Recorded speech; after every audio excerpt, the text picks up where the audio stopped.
สบายดีมาเบิ่งนักอ้วนกับลูกชายย่ามมื้อแรงกินหญ้า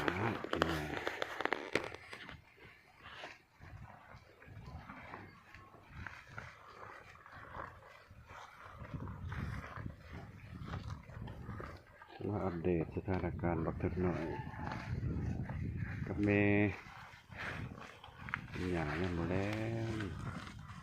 อยู่สวนกล้วย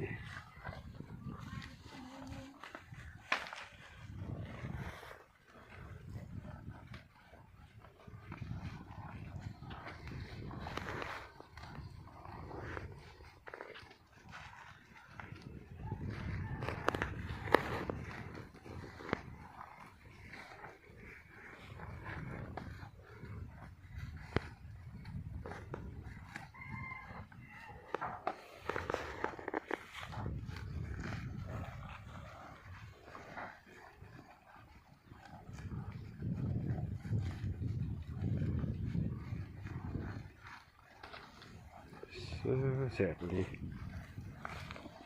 ป่วยใช่ป่วยใช่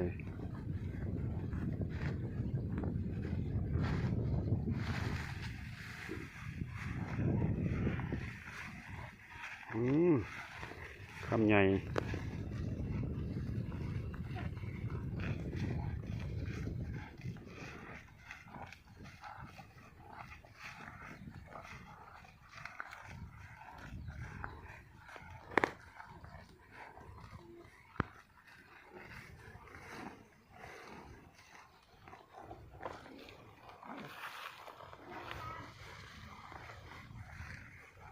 นางอ้วนเสือครับบักทักน้อยลูกชาย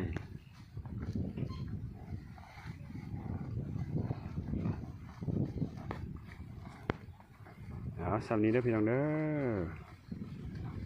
บอกขอบใจพี่น้องๆหลายๆเด้อที่เขาเพิ่งมาส้มน้ำ